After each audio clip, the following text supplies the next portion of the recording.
Namaste. Ladies and gentlemen, I'm thrilled to welcome you to the first annual Babson India Symposium, a dream that 25 students have lived to execute for the past 7 months. India, a country on the cusp of entrepreneurial revolution, stands today with a lot to offer and a lot to teach. All our distinguished speakers have traveled countless miles, not only to showcase India as a land of billion opportunities, but also to depict how actions can have a positive impact. And what better place for these conversations to happen than our very own Babson, where we think, breathe, and speak entrepreneurship. Babson's entrepreneurial thought and action ethos has inspired us towards a purposeful vision, and this is reflected in our theme for this year, the real opportunities in India and how to unlock its potential. With that said, I would like to now invite President of Babson College, Dr. Kerry Healey, to please begin the event. It's truly a pleasure to be with you here for the inaugural Babson India Symposium. I had a chance to meet some of you last night, and we are truly pleased and honored to have so many distinguished entrepreneurs from India with us here on campus. Today's event promises to give us a unique perspective on India's entrepreneurial potential in this important emerging markets relationship to the world. And the opportunity, as we all know, is tremendous.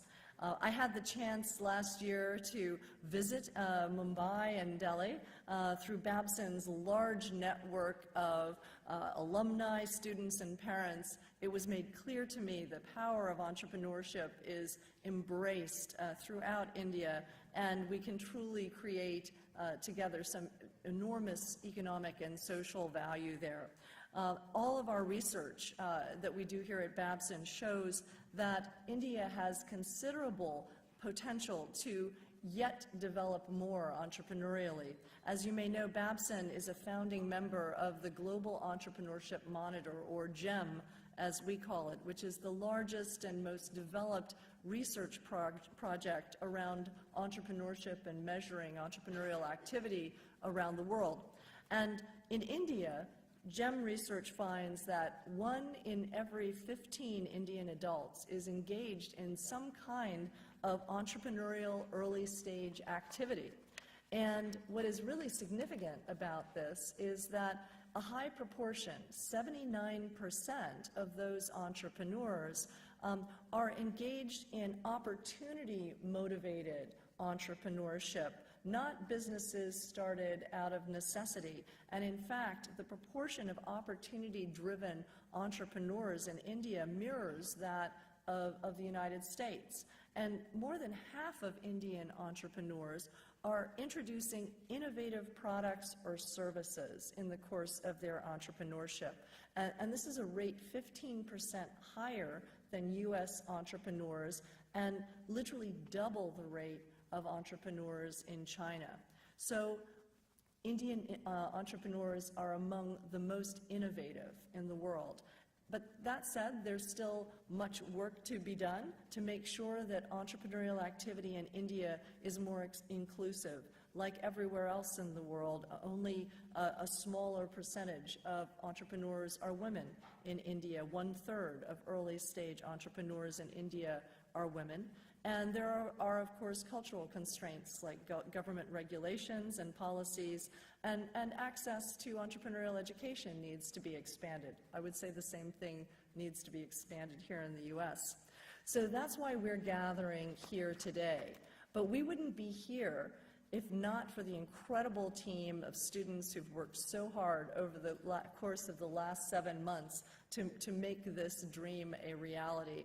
I'd like to offer my special thanks and congratulations to the symposium team, especially co-chairs Ronak Mehta, Shishir Patil, and Rooney Mehta for their vision and leadership. Let's give them a round of applause.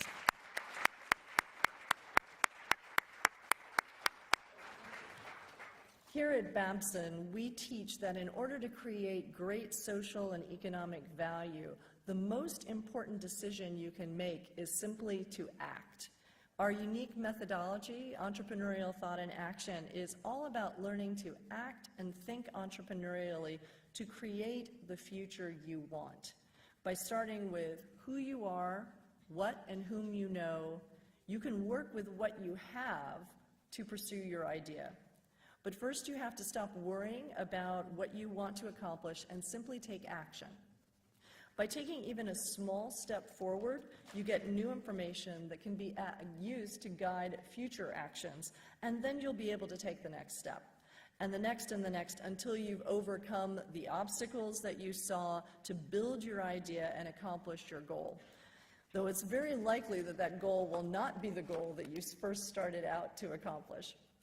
What everyone in this room understands so well is that entrepreneurship is a transformative force for positive change in the world. By thinking and acting entrepreneurially, we can solve more than just business problems. Entrepreneurial thought and action can be applied innovating within a large company, within a family business, by creating a charity, solving global social issues, or of course by starting a business. And I'm proud to say that our students and alumni are using this approach and making a difference in organizations of all kinds and sizes. There's no better example of entrepreneurial thought and action than what the symposium student organizers have achieved here today. They identified a need, they seized the opportunity, and using the resources that they had at hand, tested the idea. They took a step and another to bring an idea discussed one evening into an event that has had profound impact. They've attracted extraordinary businesses, academic and community leaders ranging from CEOs and founders and broadcast journalists, even a professional comedian who I met last night. They've created opportunities to connect with our local alumni, but also our alumni in India and beyond. They've engaged our students across Babson, both at the graduate and undergraduate level, and also reached out to students from other colleges, MIT and other universities in the area, to include them in this great celebration today. And they've elevated a critical, important dialogue about India's entrepreneurial potential. I want to thank the speakers and special guests who've joined us to offer their perspective today, their knowledge and their insights. We are thrilled and honored to have you with us, and I particularly want to thank the many Babson leaders and sponsors who've opened up their networks and advised and supported our students every step of the way to make this event possible and a great success.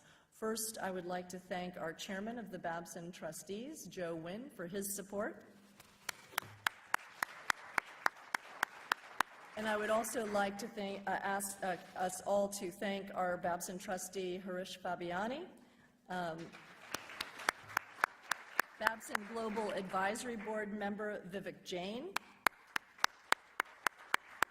Babson MBA alumni, Mayur Patil, Savarite Pharmaceuticals, and finally all the Babson organizations that have made this important event possible. Let's give one round of applause there for everyone. Thank you. And thank you all for engaging with us in this wonderful dialogue today. At this time, it is my distinct pleasure to officially kick off the first Babson India Symposium. Thank you all.